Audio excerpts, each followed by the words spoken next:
tidied up, and also on the front there's loads of insect spots. Right, okay. Could do with getting those off if possible. After 2,000 miles on the road, my van had taken a bashing, and I didn't want to let it down. So what do you think? You're going to be able to get something done with it? We'll sort something out, I'm sure we will. That's looking amazing. Nice work. Maybe I stand a chance after all. The joy of this competition is that it's all in the spirit of good campervan fun. Everybody who enters gets to vote on the other vans, judging them on bodywork, interior and overall condition. All the vans are separated into categories, and I'm here with the late bays. And I'm the first to arrive, so if I'm the only entrant, I'll win! This is looking good. With the scent of victory in my nostrils, I felt spurred on to give the van one last polish.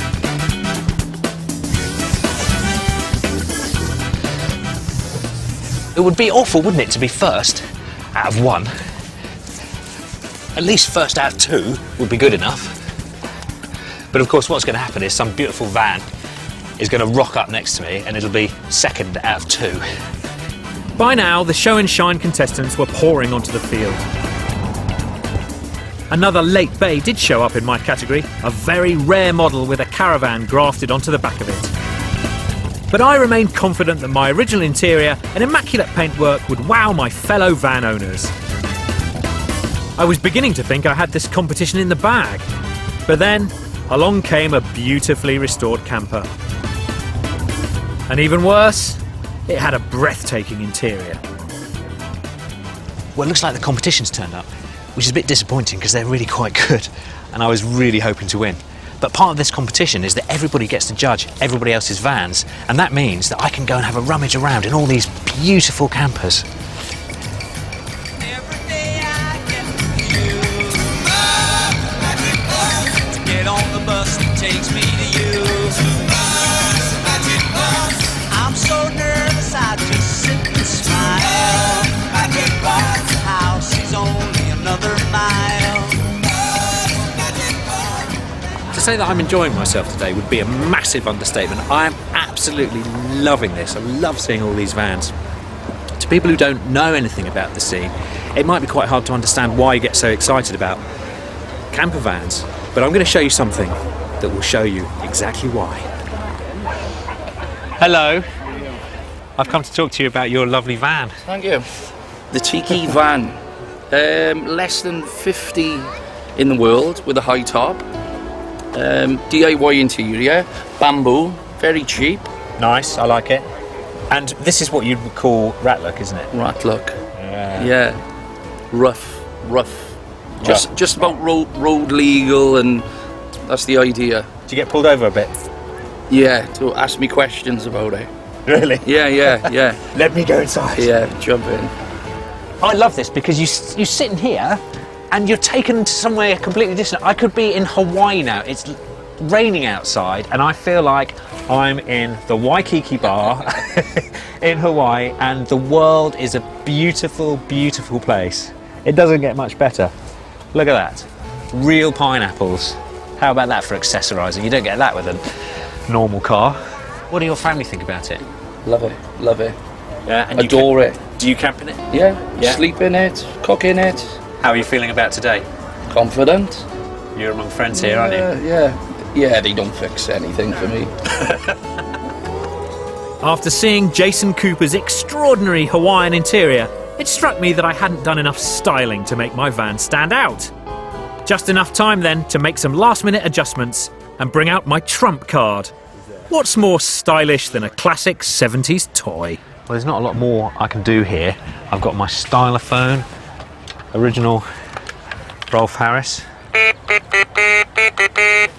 1930s Touring England game, some melamine, a bit of foodie stuff, my cooler, and there's even a Campervan hot water bottle in the boot. So time for me to go and do my bit and do some judging. My style touches seemed to do the trick. Pretty soon, admirers were flocking to come and see how it should be done. I'm judging the vans, but to be honest with you, I just go for the vans that I really like. Some of them are obviously in better condition than others. Some of them are really groovy. There's some with really good paint jobs. This one is beautiful. Looks like it was just came out of the showroom. So that'll probably get my vote. This one is like covered in tarmac. I thought I'd better seek some clarity about what I should be looking for from head judge and campervan guru Ricky, and get some reassurance about my own van. Come and have a look at my bus. Love to. Tell me what you think of this. What I want to know is the secrets of judging criteria, what people are looking for in vans, and how you'd view my van. Well, initially, looking at it, I'd say it's very, very nice. The trouble is, over the years that these vans have been around, people have used them and they've deteriorated and they've ripped out the original interior and modified them and done them, maybe redone them the way they want them as opposed to factory spec. So, you know, it detracts from the originality of the van. Ah, so the fact that I've got the original interior will count Absolutely. well for me. Big bonus. Some people, they don't want all that clutter. They want a bed and somewhere to chuck their bikes and their surfboard and all the rest of it. They're not interested in kind of cooking and all that kind of stuff. So it depends what you want to use it for, you know, but that looks like a very nice van, I've got to say. With my judge's hat on, I went on viewing. The next van was the epitome of high-tech luxury camping. I love the Splitter, I love them, but I just couldn't live with them. I'm into the modern vehicle, you know, I like it. You get in it and it starts. So I bought a panel van from a builder and it was the right spec. The only thing wrong with it was the wrong colour. So I decided, right, I got a budget, so I went for it. Painted it the colour I wanted, saw an Audi TT with burnt orange leather, did the burnt orange leather, repainted it, did the black over the top a little bit different, and I fitted it all out, wired it all up, knew that I wanted a big TV because my daughter said if we're having a new van and you sell the old one, I want a TV in it, so that was the deal. So I put the biggest TV you can get in it. Monitor. How big's that screen?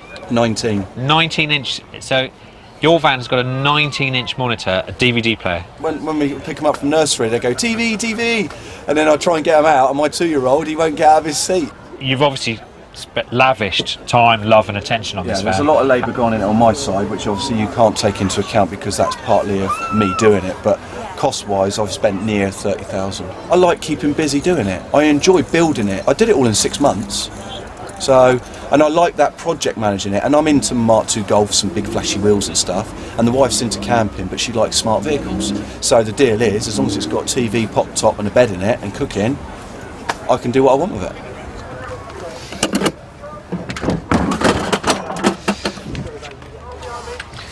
Well, judging's over and they're just about to announce the winner. I don't know how I've done, fingers crossed, but there's some really stiff competition here. We'll start off with the club display. The award ceremony is the high point of any festival. It's a pat on the back for all the hard work owners put into their vans, and I was itching to get my hands on a trophy. Moving on to late bays. In second place, Martin Dory in a red and white bay. Second place! Thank you, sir. Cheers. Suddenly all the hard work and the money I paid to the valet seemed worth it. At the moment, Martin's travelling all around the country cooking. He's gone mad, and he's doing it in a bay. Yeah, what's wrong with that? Well, we're just surprised that you're getting everywhere you're meant to be getting to. We're not 2,500 miles and no breakdowns. Yeah! Hey, excellent. Nice Well done, Martin. Thank you. No time to rest on my laurels. I still had a dinner to prepare. It was time to start cooking my campervan Rogan Josh. Oh, well, I've had a great day. I've really enjoyed the competition. I won a prize. Oh, hey, how about that? But now I've got to focus on cooking. I'm going to cook a lamb curry for a very important guest, and he's going to be quite hard to please, I think. So I've got to get on, sort my spices. My mystery guest was Steve, the campervan man who had cooked for me yesterday and whose chicken curry had really impressed me. I'm making him a lamb curry as a return favour. The only thing is, his curry was really good. I'm preparing the classic curry base of fried garlic, ginger and onions, into which I'll throw my dried spices.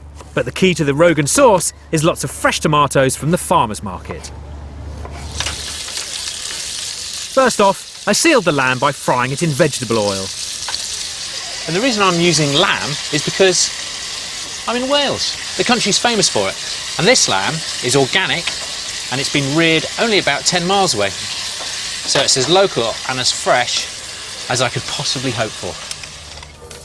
After removing the sealed lamb pieces, I stir-fried the onion, garlic and ginger until they were soft, along with my spices, garam masala, turmeric, ground coriander and chilli.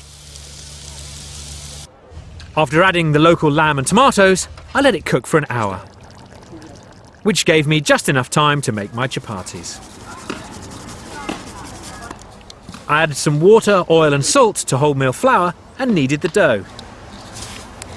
Then I pressed them flat and cooked them in a hot frying pan.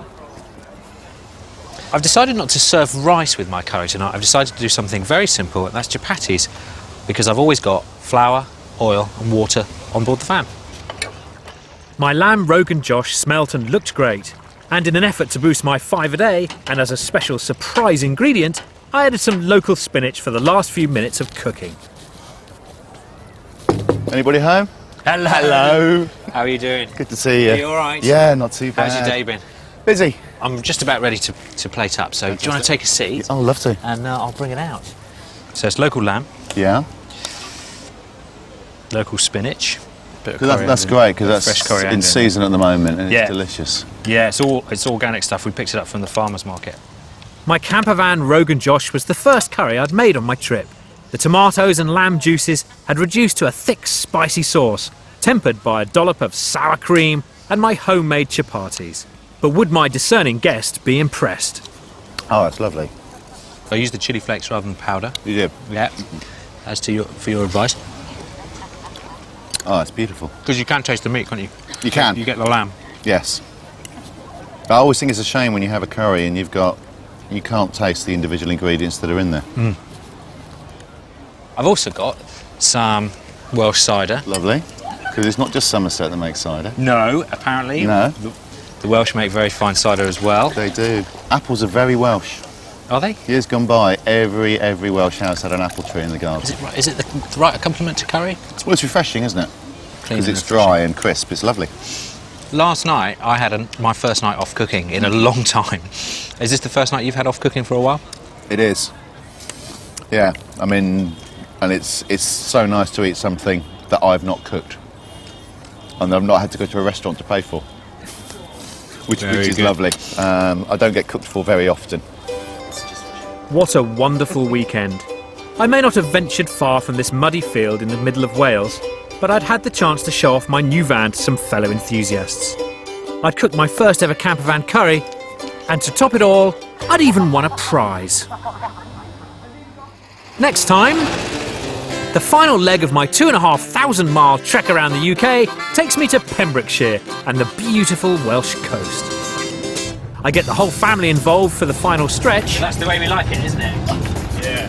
Burgers and homemade Campervan chutney. Wow, that's massive. I make a cordial out of foraged flowers, but just 5 miles from the finish line, I face my biggest disaster yet. What do you reckon? Truck. Have to be on a truck.